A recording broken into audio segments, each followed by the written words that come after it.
Sveiki, mėly klausytojai, esate Aš ir psichologija podcaste, aš esu Povilas. Aš esu Julius, labas visiems. Tai ką, Juliau, apie ką mes šiandien, apie dirbtinį intelektą, pasirinkom baisiausią temą, kokią galima šiandien. Ja, taip, kaip savaržėlė iš kompiuterio mus pavers kitom savaržėlėm. Taip. Tai gal pradėkim nuo to, Juliau, kas tau yra dirbtinis intelektas, ką tau reiškia, kodėl iš viso verta apie tai kalbėti, kaip tu manai? Nu, geras čia taip pažiūrėjai klausimų vienu metu, taip aš galiu rinktis, nuo kurio pradėti. Gerai, jeigu jau čia taip yra keletas tų klausimų, tai gal pradėkim nuo to, kas yra tas dirbtinis intelektas, bent jau, turbūt yra kažkokie tai ten tikslesni apibrėžimai, bet tai, ką aš suprantu kaip dirbtinį intelektą, tai ne žmogiškas gebėjimas mąstyti, mašininis gebėjimas mąstyti, daryti kažkokias tai išvadas, spėti ateitį, gebėti galbūt argumentuoti kažkaip tai savaip. Ir ten tose vietose, kur mes dažnai tą dirbtinį intelektą matome, tai šiandienai tai yra tas garsusis ChatGPT, kur mes galim prisėsti prie kompiuterio ir su juo tiesiog pasišnekėti, tarsi tenai būtų žmogus ir netgi pajausti, kad iš tikrųjų tai toks yra atsakas beveik žmogiškas. Bent mes paklausėm labai asmeniškų klausimų, tai tada jisai pasako, kad čia aš esu didelis kalbos modelis, large language modelis ir aš tikrai ne žmogus. Bet, įspūdis geras yra, iš tikrųjų aš nepatikėjau pirmą kartą, kai aš pats pabandžiau, kad tai galima, kad iš tikrųjų tai jau yra ir tai jau veikia. Ir aišku, žiūrint iš tos galbūt techniškesnės pusės, tai dirbtinis intelektas nėra vien tik tai tie didieji kalbos modeliai, tai yra daug ir tokių labai specifinių aplikacijų, kurios ten daro būtent labai siauram savo rate darbą, bet iš esmės jos daro darbą, kur mes realiai net jų ir nematom ir galbūt jeigu nesam specialistai, tai nežinom, ką jos gali padaryti. Tai turbūt tas dirbtinis intelektas, aš įsivaizduoju, mes galim kalbėti plačiaja prasme. Gebėjimas ne žmogui mąstyti, pačiam tobulėti, pačiam galbūt ateityje netgi save ten programuoti ir kurti ir auginti. Tai taip. Dabar ar tai yra pavojinga, toks irgi čia labai dažnai klausimas kyla, tai kaip čia dabar tas dirbtinis intelektas? Tai aš manau, kad netgi,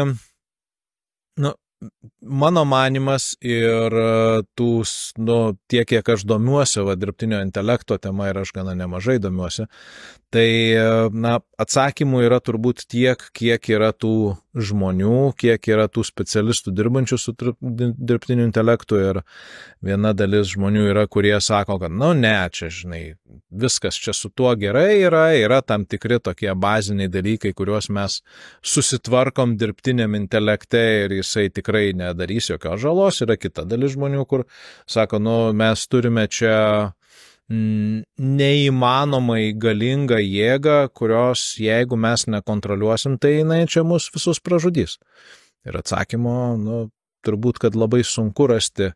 Atsakymas greičiausiai yra kažkur tai per vidurį, kaip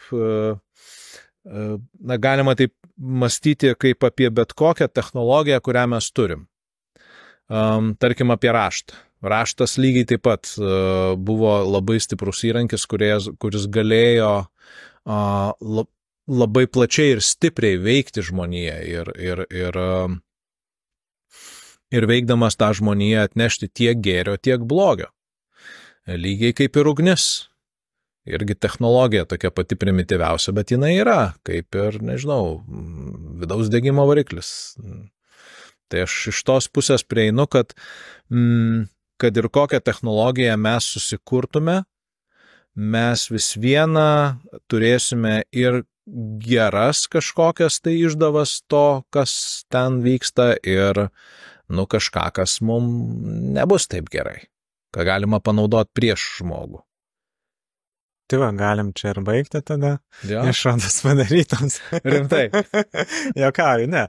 Aš, žinai, tavęs, Juliau, klausau, žinai, man atrodo, kad tu labai gražiai apibrėžiai, kas yra dirbtinis intelektas, kuo jisai skiriasi nuo mūsų intelekto.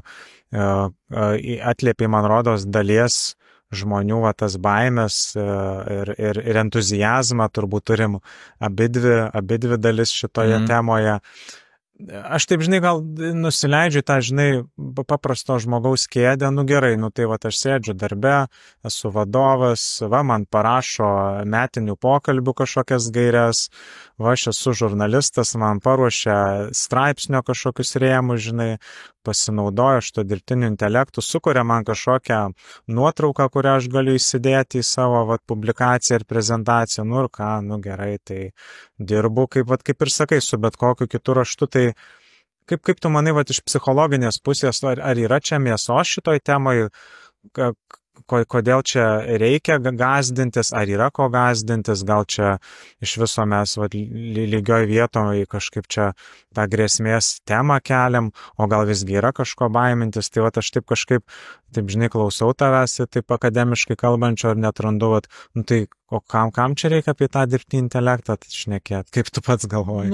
Aš manau, kad, žinai, viena dalis tai yra ta technologinė, kurią mes naudojam, kita dalis yra turbūt tų pokyčių, kurie ateina visuomeniai ir tam pačiam, žmonių bendravime. O kas ateina? Ką pastebi gal savo kabinete, savo praktikoje, ar apskritai tai yra aktuali tema žmonėm, kuriuos dabar liečia? Man toks jausmas, kad niekam neįdomu didžiai dalį. Gal, žinai, mano darbe gal įdomu yra žmonėm, kurie dirba technologijų srity ir tiesiog tai, tai jų yra tokia, sakykime, mėsa, iš kurios jie ten kažką tai gali savo pasigaminti ir pavalgyti. Tai čia viena dalis yra. Kita dalis turbūt yra platesnė, kurios mes dar šiandieną nematom, lygiai taip pat, kaip mes ilgą laiką nematėm socialinių tinklų įtakos. Ir tarsi mes turim ten fainą dalyką, įsikeliam ten savo pusryčių nuotrauką, ar ten kokį ten ten katinėlį, žodžiu, užsidedama, reiškia, savo sraute ir galų gale ten jo su draugais susirašom, kas kur ten, nežinau, slidinėt važiuoja. Ir po to visą tai po truputėlį taip perauga į mūsų gyvenimus ir tampa tokia didžiulė lavina, kur iš tikrųjų ta technologija daro didžiulį poveikį per visus sluoksnius mūsų netgi visuomenės veikimo. Atsiranda naujos priklausomybės, pavyzdžiui, tai priklausomybė nuo socialinių tinklų. Sustiprėja, tarkime, nerimastingumas, tarkim, vienas iš tų dalykų, kuris yra tas, iš tos galimybės pasilyginti. Anksčiau mes galėdavom pasilyginti su žmonėm ten kažkokiais labai ten kietais ir fainais, vartydami viršelius ir ten jie žiūrėjo į mus iš popieriaus ir čia, žinai, kaip čia tie užsieniečiai gyvena. O šiandien mes tai galim ten, žinai, ten pasižiūrėti, kaip realybėje viskas vyksta. Vos ne, žinai, taip visiškai. Tai ir čia šitoj vietoj turbūt mes nežinom dar kokius psichologinius fenomenus naujus ir ar galbūt priklausomybės, galbūt pasikeitusius žmonių tarpusavio bendravimo santykius, galbūt dar kažkokius gilesnius procesus ir paleista dirbtinio intelekto revoliucija, kuri yra tik pačioj pradžioj. Nes taip dabar tu ten gali susigeneruoti paveikslėlį ar dar kažką, bet aš atsimenu toks buvo filmas, jeigu aš neklystu, pavadinimas Her, kur bičas,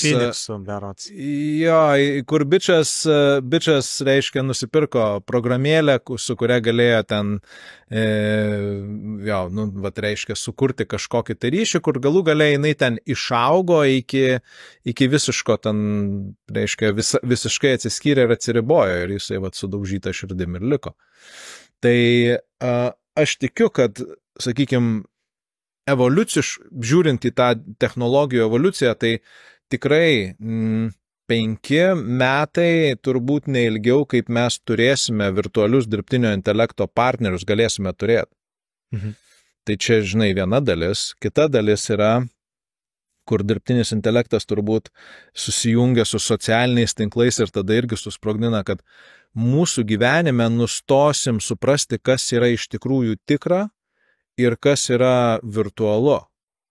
Ir tai irgi savotiškai įneša daug daugiau tokio netikrumo, iš netikrumo ateina nerimas, ateina visas kitas, tak susisluoksniuoja tas tokių neigiamų patirčių pyragas, kur tu įsijungi, tarkime, žinias ir tu nežinai, ar čia yra iš tikrųjų, ar čia yra koks nors tas deepfake'as vadinamas.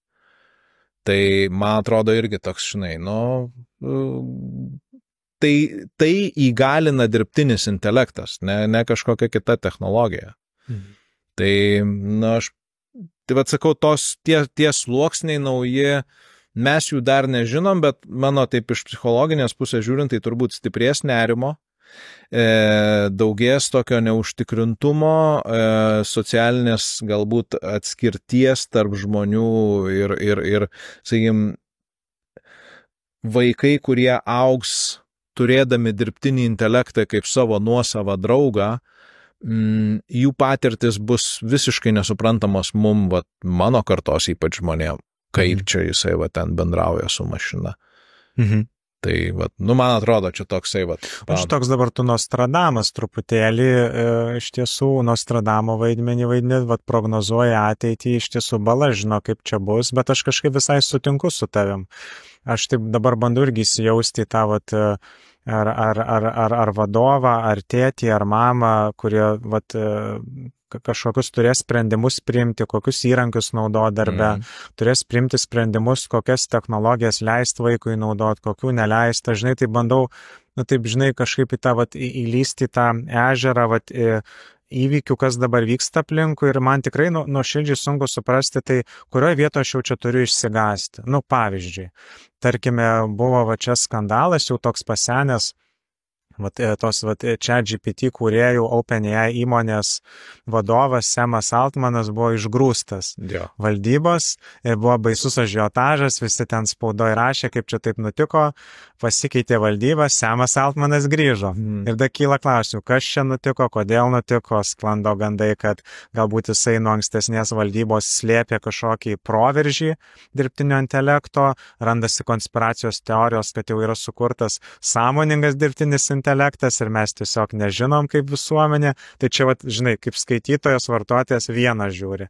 Kita naujiena, kur neseniai skaičiau, girdėjau, kad Elono Musko įmonė Neuralink, kurie kūrė tam tikrą, kaip vadinama, tą čipą, nežinau kaip lietuviškai, lustą, kažkokią mikroschemą, ne, kuri būtų sąveikautų su mūsų smegenėmis ir, pavyzdžiui, dalį žmonių, kurie gal serga sunkiom neurologiniam ligom, negali galūnių judinti, padėtų kažkaip jas judinti ar dar kažką, ar ne.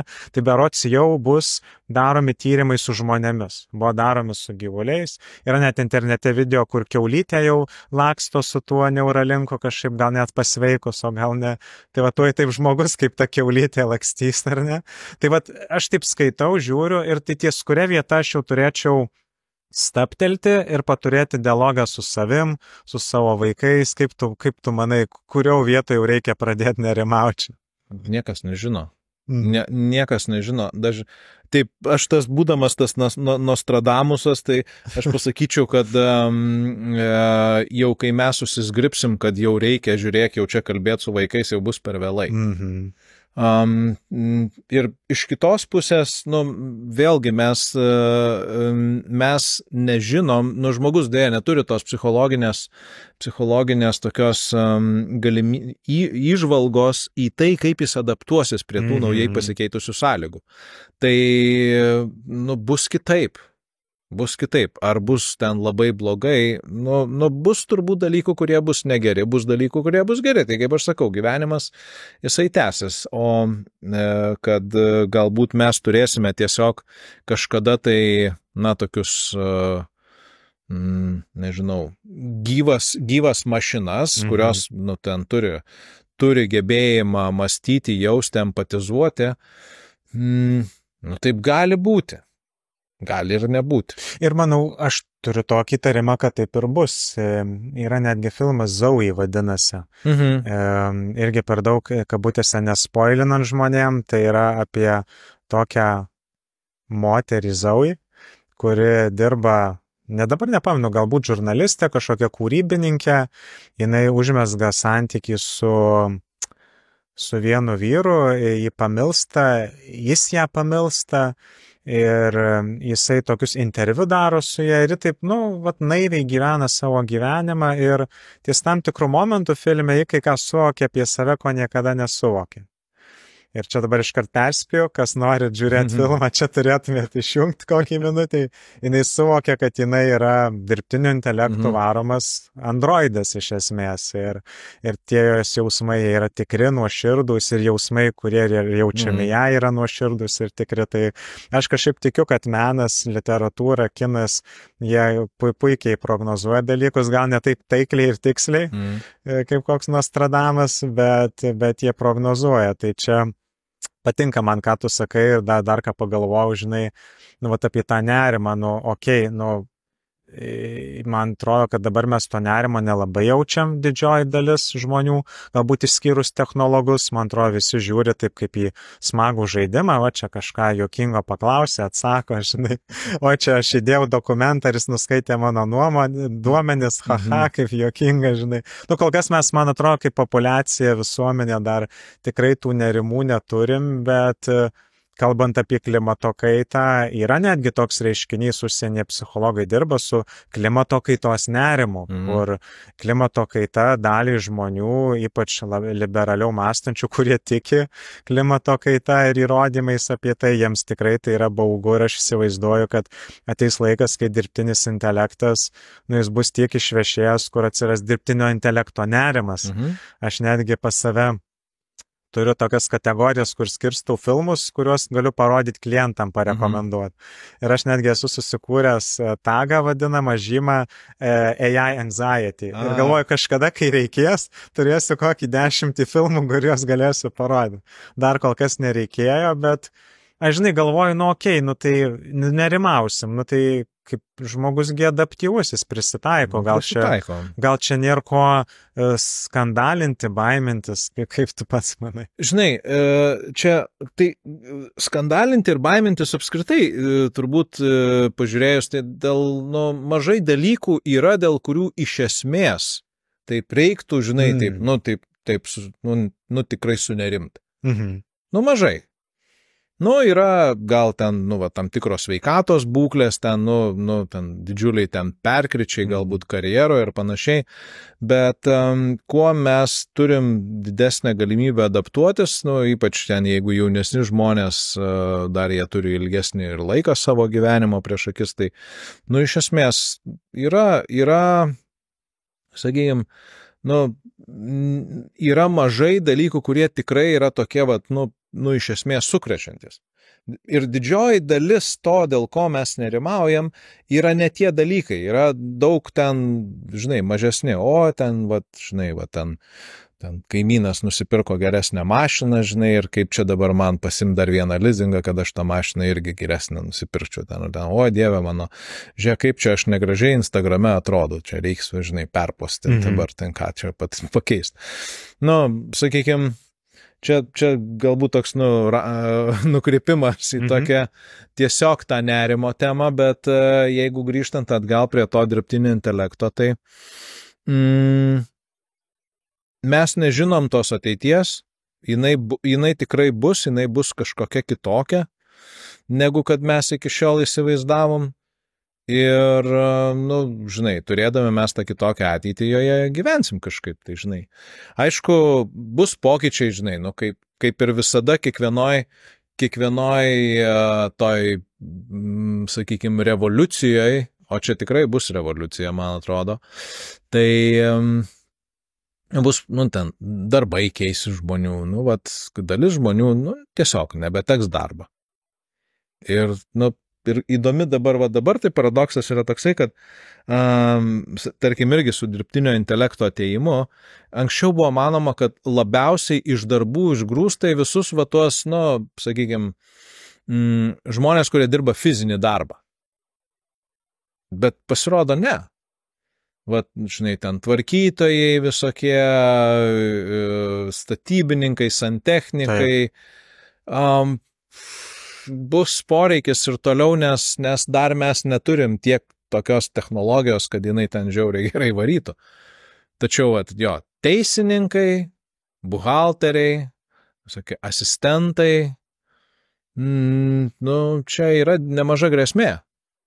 Tai dabar, Juliau, žiūrėk, iš to, kaip tu kalbi, tai aš tokio jaučiuosi dvilypiai pozicijoje, kažkokiam tokiam kognityviniam disonanse, kur viena mano dalis tarsi girdi tavo balsą, žiūrėk, čia yra antras raštas, galbūt ugnis, dar kažkokia viena technologija, jinai sukels pokytį, mes turėsim prisitaikyti, kažkas neteks darbo, kažkas gaus darbą, dar vienas pokytis ir svarbu tarsi kaip ir susitaikyti su tuo, priimti tai ir kažkuria prasme, ir judėti į priekį. Kita, kaip ir mano pusė girdi lyg ir, kad, blemba, bet galbūt iš tiesų mes kaip tėvai, mamos, vadovai, šiaip draugai ar žmonės kažkokią gal atsakomybę nešam, kad kažkokia ta nugrėsmė ar žala mažesnė būtų, tai nes noriu čia dabar kažkokiais moraliniais postringavimais pradėti šnekėti, čia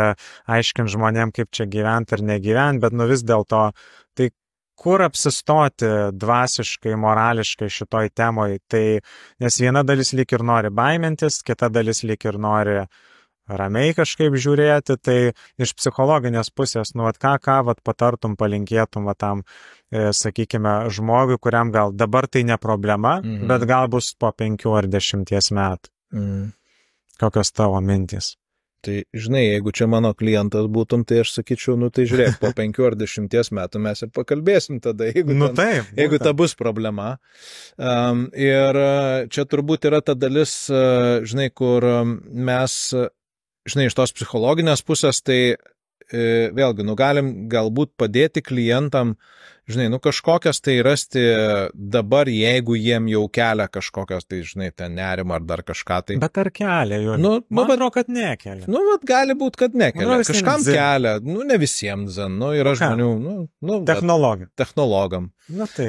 Yra žmonių, kurie ten irgi tokie futuristai visokie, žinai, ta dalis galbūt. Tai žinai, apskritai, tarkime, nuo mūsų tai mažai kas priklauso, nuo manęs ir tavęs, mes negalim tos technologijos kontroliuoti. Bet palauk, dabar atsakai, nuo mūsų individualiai mažai kas priklauso, mes negalim kontroliuoti technologijos.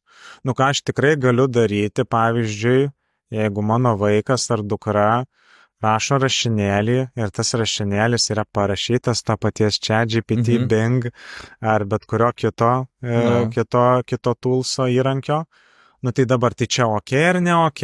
Tai dabar ten, nežinau, mano pavaldiniai pradeda užduotis atlikinėti ir darosi visų kažkokios kopijos, kurias jie rašo, jeigu tai yra rašyto irgi kaip ant to paties kurpaliaus parašytos. Tai man čia gerai jaustis ar negerai. Tai aš tokį kažkaip noriu vis dėlto, žinai, gal tą asmeninės atsakomybės klausimą pakelti ir, tai gal turime tą 1% čia kažką padaryti, kad kažkokį tą drugio efektą teigiamą sukelti. Aš taip garsiai mąstau. Ok, gerai. Fainas mąstymas, patinka man jisai, tik tai aš jo truputį netikiu, aišku, nes, matai, čia turbūt yra su tais didžiaisiais reiškiniais, mes galime galbūt, nes jie irgi turi tokį dvilypumą, nes jeigu šiandieną mes taip išimtume vaiką visiškai iš technologijų, tai jam ateity labai didelė tikimybė, kad nesiseks, nes jis tiesiog nemokės jomis naudotis ir jis bus, sakykime, technologiškai atsilikęs. Nes visi turi tą, įsivaizduokim, kad perkelkim kitaip truputėlį, įsivaizduokim, kad mes atradom raštą. Ir raštas yra, geras, čia, žinai, galima užrašyti ir perpasakoti ir dabar, žinai, aš neleisiu savo vaikui rašyti, nes jis nustos mokytis pasakot, tai negalima taip, žinai. Jis turi išmokti pasakot ir nešiotis galvoje viską, ką jisai žino. Tai aš drausiu jam naudotis raštu. Taip. Tai, šiai dienai tai atrodo juokinga tarsi, bet aš manau, kad kalbant apie tas, žinai, tokias technologijas, kurios iš esmės sukrečia, tai nenori mūsų vaikai, jie jomis, sakykime, jeigu jie jomis nesinaudos, tai greičiausiai, kad jiem bus sunkiau gyvenime negu tiem, kurie naudojas. Tai čia toks, žinai, ta asmeninė atsakomybė turbūt yra, žinai, kaip visada, aukso vidurys, kuriame svarbu nepadauginti ir nepamažinti. Jeigu padaugina į vieną pusę, tai, žinai, jeigu užveržiai per daug, tai tas vaikas ar tie darbuotojai, jie neturi technologinio pranašumo ir jie nemoka naudotis technologijomis. Iš kitos pusės, jeigu paleidai vadžias, tai viskas ten nuvažiuoja ir tada, vaikai tampa priklausomi ir jie praranda gebėjimą galbūt ten mokytis, kurti ir daryti dalykus. Kas, klausimas, kaip čia bus. Žinai, aš taip klausau tavęs, man labai patiko visai alegorija. Alegorijos jos labai gali skambėti įtikinamai ir gali būti nesąmonė, kai pradedi dekonstruoti jas, nes tada randi priešingą alegoriją, kuri netitinka. Žinai, aš irgi taip pačiai pamaščiau, sakai, kad jeigu iš vaiko atimsi galimybę mokytis technologijai, darbinti savo gyvenimą, kad ir tą patį ChatGPT, jis taps atsilikęs ir kažkuria prasme turbūt visiškai teisus. Jis nesugebės efektyviai greitai sukurpti teksto kažkokio, jis nesugebės greitai ir efektyviai susirasti informacijos. Aš matau, kad tu turi mintį. Pasaugok.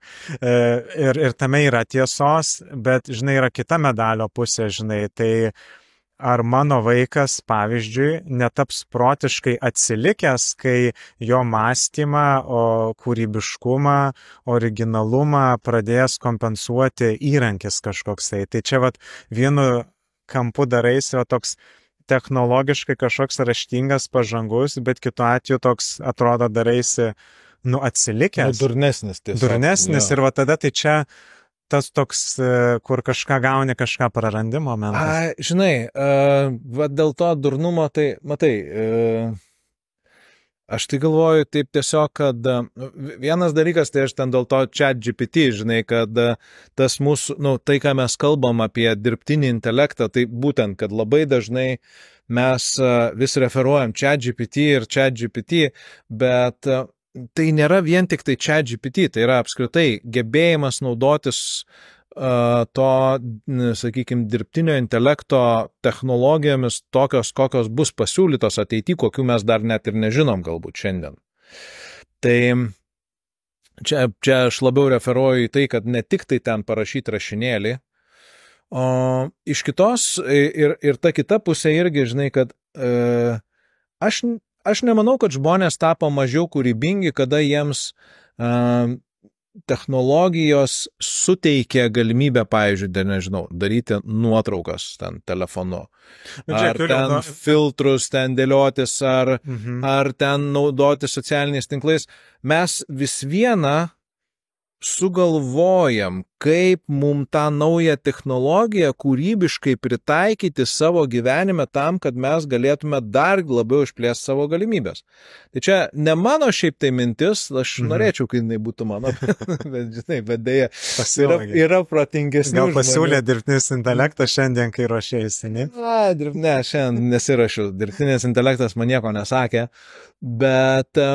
bet vienas irgi žmogus, kuris dirba su dirbtiniu intelektu ir su technologijomis, kaip sako, žmonės nuvertina tai, kiek jų sąmonę gali išplėsti naujos technologijos. Ir naujos technologijos, kurios iš esmės tai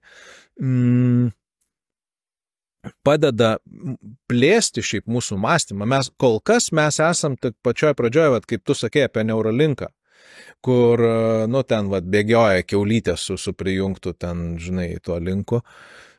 Ir čia, žinai, sekantis žingsnis, tai kas bus, kai mes tada galėsime vis dėlto implantuotis tą Neuralinką ir mūsų tas greitis suvartojimo tų žinių jisai, padidės daug kartų.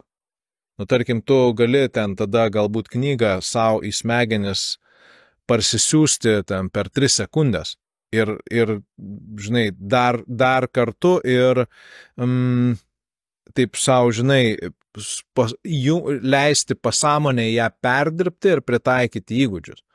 Taip, šiai dienai mes to neturim ir klausimas, ar kažkada greitų laikų turėsim, bet aš tiesiog sakau, kad manau, kad kaip ir su bet kokiais tokiais, sakykime, technologiniais dalykais, aš esu turbūt, nežinau, naiviai ar pagristai, bet aš tikiu, kad jie atneš kažkokio tai daugiau gero. Aš apskritai tikiu, kad žmonės apskritai yra tokie, geresni labiau negu blogesni. Tai dėl to žmonės, kurie daugiau naudos tą dirbtinį intelektą, geri žmonės, jie labiau laimės.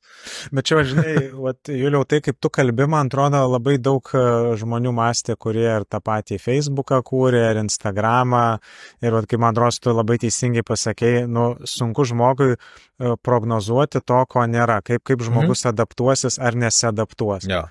Ir aš darau prielaidą, kad ta chebrytė, kuri ten kūrė ar tą patį Facebooko patiktuko sprendimą, jie turbūt nesusimastė, kad žmonės ten savivertės problemas spręs ar nespręs ant to mygtuko, žinai. Ir kai tu sakai, kad žmogus šiaip yra labai geras, žinai, jo prigimtis gera ir viskas bus puiku, žinai, ir aš taip galvoju, taip humaniška, entrepreneriška ta tavo pusė, bet aš, žinai... Visi. Bet aš, žinai, klausau tavęs, kaip tas psichologas, gal net susirūpinęs tėtis, mama, žinai, aš taip net vizualizuojuosi ir man net šiurpas krečia. Matau aš tą berniuką kažkodėl ten 6 metų, ir gerai. Čipuojam, žinai, virtualios realybės akinius dedam, plačiantė į ranką, žinai, turėk čia GPT ir jis eina visas toks metalinis, žinai, toks technologiškai pažangus, žinai, ir man taip, bandant įsijausti į tėvus, į mamas, man baisu. Aš taip kažkaip galvoju, kad, o tai kur čia tas saikas, kur ta riba, tai aš vis dar ieškau to kažkokio, galbūt padėsiu surasti aukso viduriuko, kur kaip nenužudyti, gal to tokio smalsumo, atvirumo tam didesniam sąmoningumui, ką gali atnešti vaikams ar mums ta technologija. Bet kaip, tą ribą nusibrėžti ir kažkaip apsaugot save ir kitus, kažkaip norisi to tokio prevencinio mechanizmo, kaip kibernetiniai saugoj.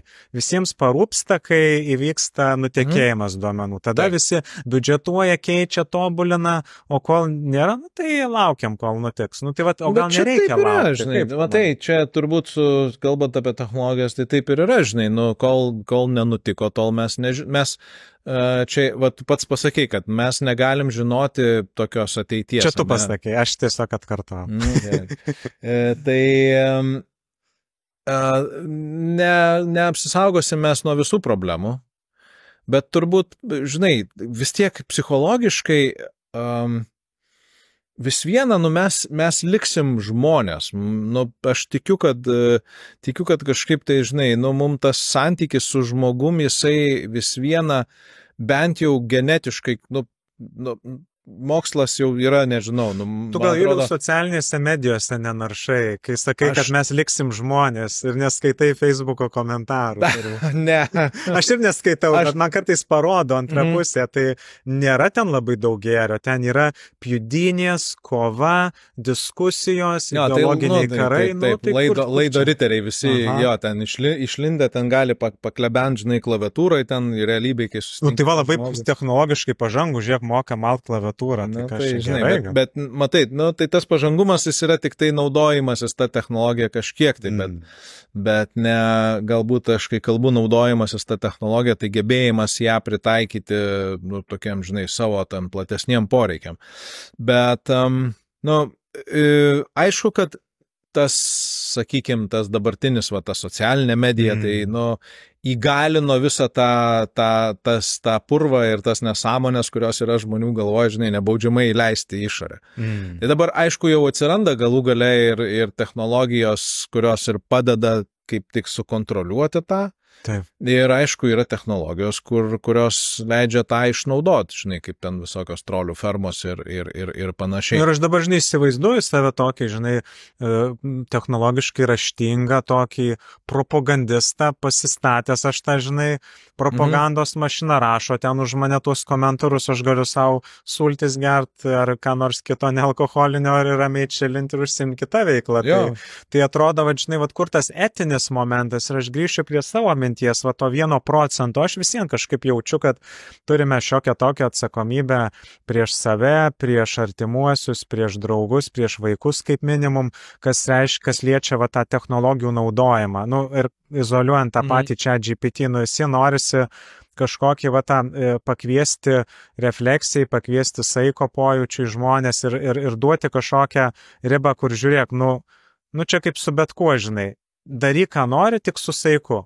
Žinai, viena vyno taurė, gal 2 per savaitę, okei, pradėsi kiekvieną gerti jau balansuojant alkoholizmo ribos. Nu, tai mes turim kažkokias gairias kaip psichologai, mes galim pasiūlyti kažkokį sprendimo variantą, kurį žmogus jau adaptuojasi. Ir va čia šitoj temoje aš girdžiu, kad mes esam laukiniuose vakaruose, nieks nežino, kas vyksta ir kaip bus.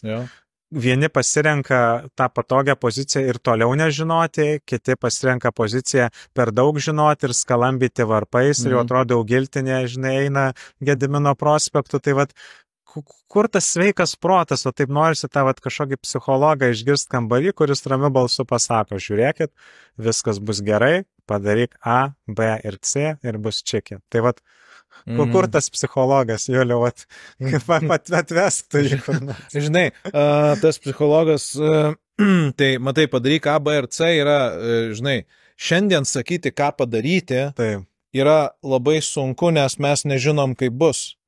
Tai,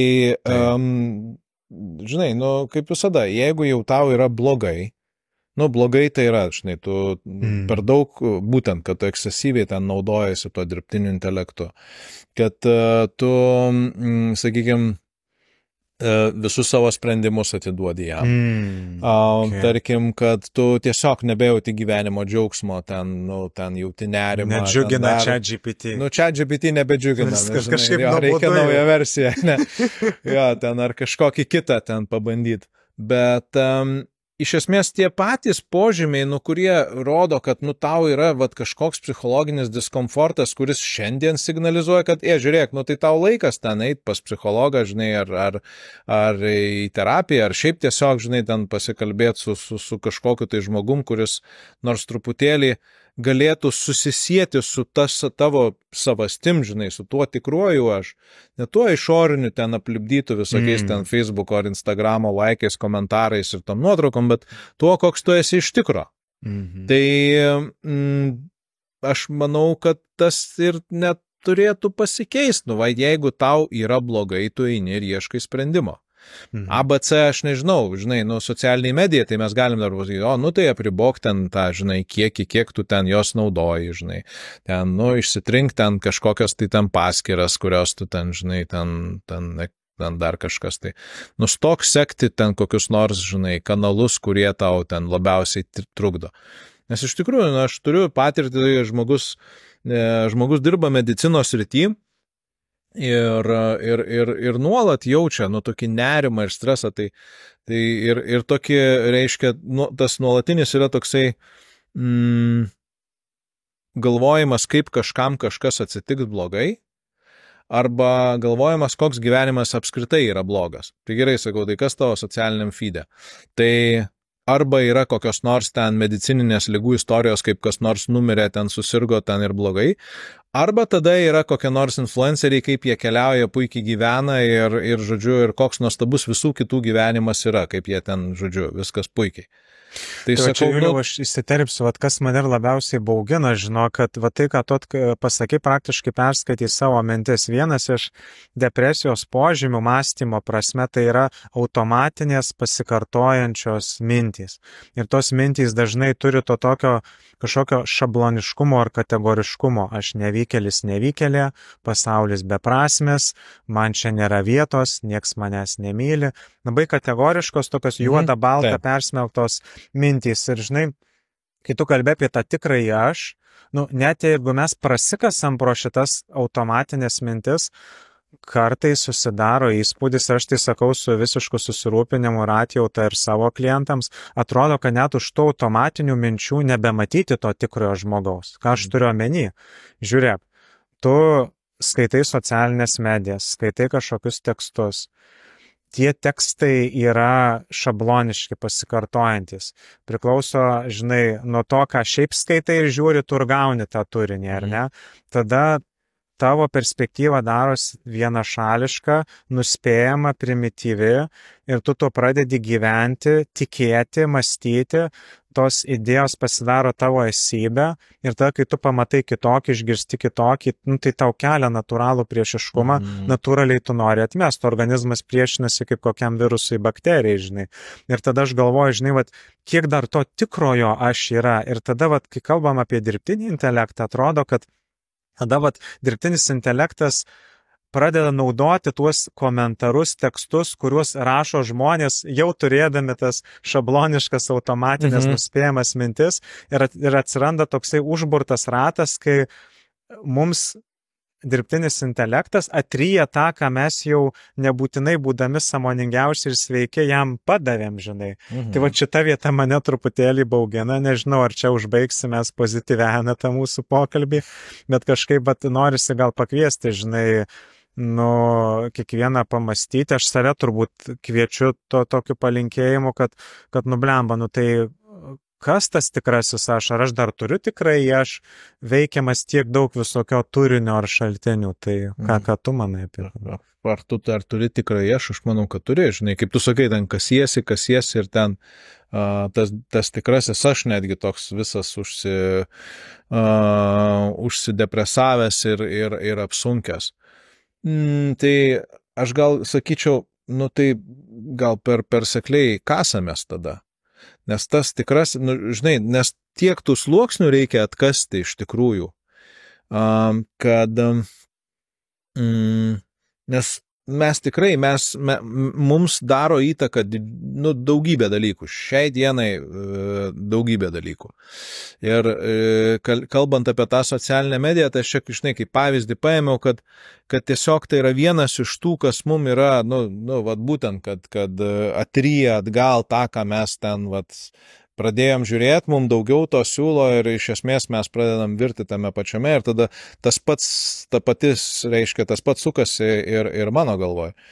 Bet iš kitos pusės, tai jeigu tai nėra mums taip svarbu, jeigu, žinai, mes leidžiam savo atsitolinti ir leidžiam pažiūrėti galbūt iš kažkokios perspektyvos, nežinau iš kokios, žinai, dirbi tu su klientais ir pats žinai, kad reikia laiko, kol tas klientas jis pradeda matyti kažkaip kitaip dalykus.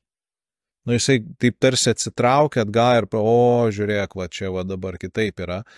Tai aš tai tiesiog manau, kad taip, žinai,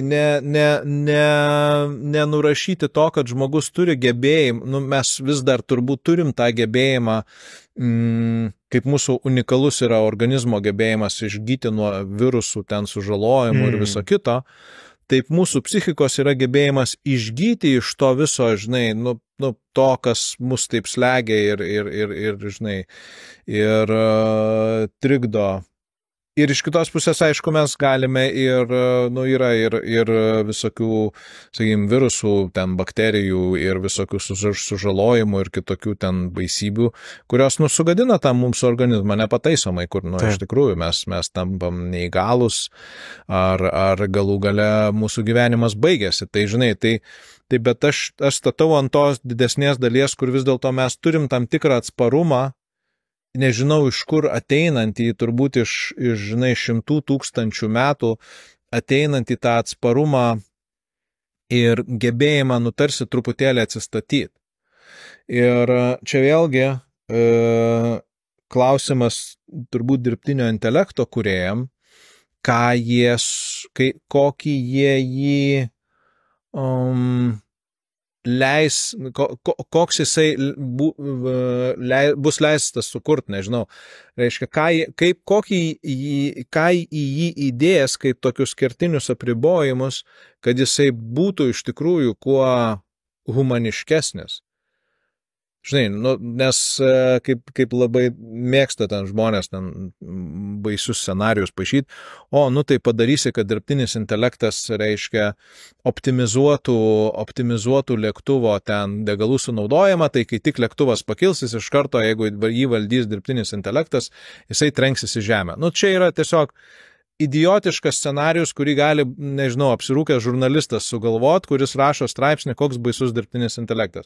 Nes jis nesupranta to inžinerinios tos pakraipos, kur žmonės, kurie kuria, jie supranta, kad gali būti tokios rizikos ir jie iš karto užbėga už akių tokiom banaliom rizikom. Bet kita dalis turbūt yra tai, tas dirbtinis intelektas mokysis ir kaip tu sakai, tas socialinis rautas. Bet yra ne tik socialinis rautas, žinai, yra Šekspyras, yra Platonas, yra, nežinau, Dostojevskis ar dar kažkas, tai yra tos didžiosios pasaulio mintys ir idėjos, kurios iš tikrųjų, kažkaip tai susprogdina tą mąstymą, kitaip padaro, jį parodo. Ir jeigu mes neleisim tam dirbtiniam intelektui būti tuos, žinai, Facebook scrollerių tik tai turbūt, kad ten bus kažko ir daugiau. Okay. Tai, aš čia tiesiog toks, žinai. Aš girdžiu tavo kvietimą, Juliau, ir šiaip vertinu tai apie tokią viltį ir tikėjimą žmogaus organizmų adaptuotis ir kažkaip išgyti ir tikėtina, kad tavas padidėjęs nerimas, depresija greičiausiai yra mūsų organizmo signalas, kad žiūrėk, kažko tu darai per daug, kažko tu darai per mažai ir gal tai yra piknaudžiavimas socialinėm medijom, gal tai yra kažkoksai neapmąstymas tau svarbių gyvenimo klausimų, kurie vis dar kabo neatsakyti, tai aš visam tam antrinu, žinai, tai aš galvoju, čia gal net ir būtų gera vieta sustoti ir pabaigai gal klausytojams tada palinkėti, galbūt ar kažką pasiskaityti, ar kažką pasižiūrėti, galvoju, gal tau ateina kažkoks turinys įdomus šią temą, kuris būtų naudingas žmonėms. Žinai, tai tegu jie mūsų podcastą tegu žiūri ir klauso, tai pats geriausias turinys bus. Yra labai sunku, žinai, šitoj vietoj kažką pasakyti, žiūrėkit, ten, žinai, yra krūva filmų, kur yra įvairios tos, žinai, pozicijos išdėstytos. Aš dažnai sakyčiau, geriausias turbūt vaistas yra apskritai tokiam visam, žinai, susibalansavimui, tai tiesiog, žinai, išeiti į gamtą kažkokią, pasivaikščiot, pakvėpuot orų, žinai, pabūt su žmonėm, žinai, ten, nežinau, kažką tai nuveikti, kažką padaryti savo rankom, ten ar puodą nulipdyti, Jėzau. Puodą nulipdyti, ar, žinai, ar kokį pabandyti staliuką susikalt, žinai, iš lentų, ar kažką, žinai, tiesiog daryti kažką fiziško. Prisimint, kad mes, nesam tik tai mūsų galva, nes taip kalbėjom, taip dar truputis toksai, žinai, nuvažiavimas. Mes kalbėjom taip, tarsi mes būtume tik tai tokias didelės smegenys, kurios nieko daugiau neveikia, tik tai scrollina ten ir galvoja ir sprendžia problemas, bet mes dar turim savo kūną, vis dar jį turim kol kas. Taip, kol kas dar turim ir tikėkimės, kad jis dar tarnaus ir sveikai. Tai visiems klausytėm linkiu mūsų klausytis ar bėgiojant, ar vaikščiant, manau, tai bus kaip tik puikus panaudojimas savo kūno ir proto. Super. Tvarkojate, ačiū Juliau tau, kad dalyvavai, kad pasidalinai savo mintimis. Žiūrėsim, kas toliau bus. Ačiū tau, Povilai, kad buvai geras toks interviuotojas. Gerai. Fainai. Prašom. Gerai. Ate visiems. Viso.